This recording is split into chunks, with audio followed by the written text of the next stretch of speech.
The Kin 1 and Kin 2. Pretty much the failure of all phones in almost everyone's opinion. And I can almost guarantee if you've watched any sort of worst phone failures in history, the Kin, unfortunately, has definitely made it onto pretty much everyone's list. And by the title of the video, the Microsoft Kin phones were actually amazing. I mean that. And I don't see it very often that people agree with that. I did own the Kin 1, but I owned a version that maybe a lot of you didn't know about, and that was the Kin 1M. So after the failure of the original Kin launch, which was in May of 2010 when that phone came out, by November of 2010, there was so much leftover inventory from these phones because they didn't sell, that they actually re-released them in that November of 2010. So it was really interesting as they took the original Kin 1 and Kin 2, original packaging, they actually placed a sticker over the original box even, to add the M to the Kin 1 and Kin 2M. They did firmware updates to reduce the social features out of the phone, so it sifted out all of the stuff that ruined the phone at launch, and it really didn't have much to do with the hardware.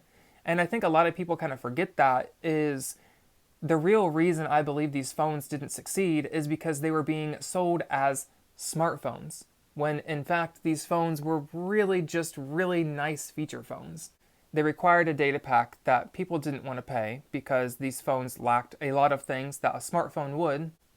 Now, I do mean that kind of lightly because while no, these phones weren't smartphones, these phones did have a lot of features that no other feature phone on Verizon had or would ever have. And I think that's really where I want to come from this, is the Kin phones were actually really amazing, but it did take the Kin 1M and Kin 2M to make them amazing. And I think that's overlooked because after a big failure came something really awesome.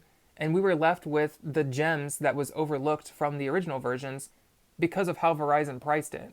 So getting back to the updates that they did, what really made the Kin fail is because it was required to constantly be connected to the data network to incorporate all of these social features. Once they did a firmware update to reduce all of those, we were left with a phone that was being sold as a basic phone, or feature phone, whichever you want to call it, that was left with a wide array of really advanced features at an amazing price. So I'm going to go down the list of the features that these phones still had because the hardware, like I said, was exactly the same. So with the M versions of these phones, you still had a capacitive touchscreen. And that's awesome to me because any other feature phone that Verizon had sold before it and after it all had resistive touchscreens. So we're talking like, Cosmos Touch, Envy Touch, Chocolate Touch, any of those type of touchscreens were all resistive. And if you've used one, you by far know the difference between a resistive touch and a capacitive one.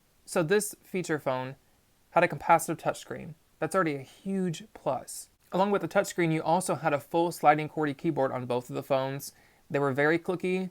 They weren't rubberized, they were just a nice plastic clicky round button. And this is preference. The Kin 2M had a side sliding keyboard, so you did have more room on this one, whereas the Kin 1M was a little bit more compact and smaller, so your keyboard was laid out more like a BlackBerry style on the Kin 1M, and the Kin 2M was more so like a Droid at the time, where you would side slide. Either way, having full QWERTY keyboards on feature phones is always a good plus, and these phones had that. And they were well spaced and in my opinion had a really nice design. Moving on to more features that these phones had that were just basically unseen in feature phones and still are, is the Kin 1M had a 5 megapixel camera and the Kin 2M had an 8 megapixel camera. I believe only the Kin 2M had recording capability, but either way, these phones had really nice cameras and they both had flashes.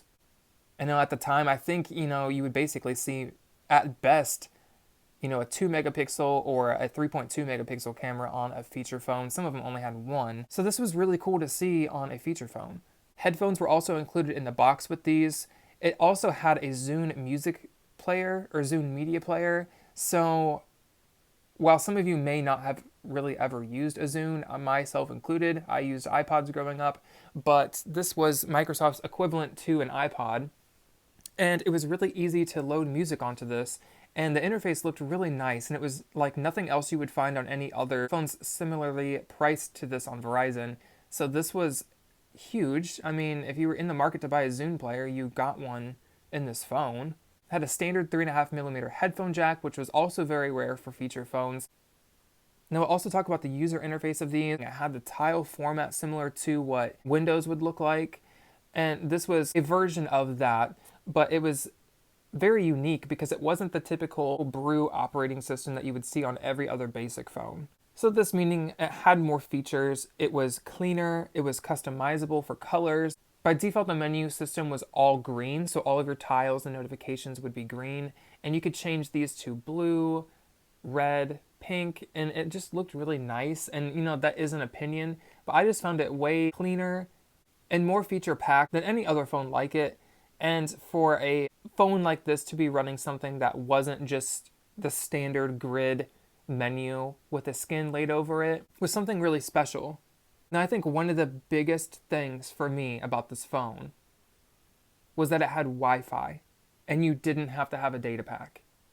Now, this is the only time from my memory that Verizon had a phone that had Wi-Fi that didn't require a data pack. I remember using this and using the Wi-Fi on it and just thinking it was so cool that I had, a feature phone that had this. So all of that included, I'll do a little bit of a rundown. So when we think back of the Kin phones, we think of the failure of the Kin 1 and the Kin 2. But what came after it was still a Kin phone, but it got rid of all of the things that we deemed it being a failure for. So what really becomes interesting is you see all of these features, the capacitive touchscreens, the full sliding QWERTY keyboard, 5 megapixel and an 8 megapixel camera with flash depending on which phone you chose, headphones included in the box, a Zune media player, a unique operating system that was non-Brew, and Wi-Fi, all with not requiring a data pack. So what surprises me even more is I remember getting this phone, I had the Kin 1M, without a contract. This phone was only $119.99. Can we just take a moment to comprehend that this phone had all of these features, had a Zune built into it, and it was still only $119.99 off contract. So on contract, this phone was actually only $19.99 for the Kin 1M. The Kin 2M was priced for $100 more off contract. So the Kin 2M with its bigger touchscreen was $219.99 off contract and $49.99 on a 2-year contract. We take a look at the similar offerings of the feature phones in that category at the time. In Q1 of 2010, the LG Cosmos was released. And if you remember that phone, it was just kind of the bare bones feature phone. And this was coming off of Verizon's weirdness with data packs in general. So this phone didn't require a data pack. It was sold for $0 on contract and $0 to $20. Yes, there is a difference there, but take a look at the Cosmos versus the Kin 1M. And is that not like the best $20 value you've ever seen? It's amazing. So taking a look at the other phones, the Samsung Intensity 2 was also released in 2010 as a feature phone. And that phone was priced anywhere from $0 to $50.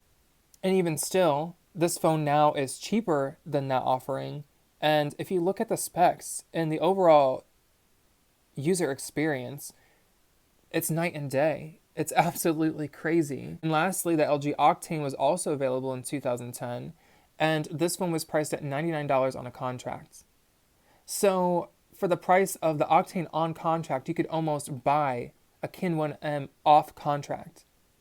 And while the Octane was a really good option, super solid, when you take a look at the features of the Kin 1M and the Kin 2M, it really showed that people had such a bad connotation to the Kin line that these phones were being sold so cheap. And I really think they were just trying to get rid of them. But if people really just took a look at these phones for what they were and not compared them to the pricing and the failure that they had just months before, these phones are great. I mean, that's just my opinion, but I mean, if you look at these specs and then look at the phone and compare it to all the other options, not only are they, in most cases, cheaper, they had so much to offer, and it's so great. And I loved using mine. I did switch phones a lot when I was younger, so I didn't have it for a super long time, but I actually purchased 2 of these within a year. And they were really great. And when you compare them to the others, especially. So, the title of the video, the Microsoft Kin phones were actually amazing. I truly mean that. And like I said, I'm not denying that the Kin 1 and Kin 2 original launch was a failure because, yikes, it was really bad. But it had nothing to do, in my opinion, with the hardware. It had everything to do with how these were being marketed and how Verizon was approaching the pricing system for these. And had they launched these any differently and just launched them the way they did in November with the M versions, if those could have just been the original, how they were priced, I really think these could have been one of the biggest selling phones Verizon ever saw. And yeah, I just wanted to make this because I just wanted people to know that there was a lot of potential in these. And in my mind, they, technically were a failure, but I have no bad taste from these phones because I really enjoyed my time with the Kin 1M, and they offered so much. And if you can take a look at these phones even after its failure at launch, you got a really good phone. Alright guys, thanks for watching or listening. If you guys owned one of these phones, I'd love to hear in the comments how your experience was with it. Whether you bought one at launch or you bought one after it was relaunched as the M version. I would love to hear if you liked to use the phone and what your overall opinions are on it, because if I had to pick my top 5 phones, the Kin 1M definitely is in that list.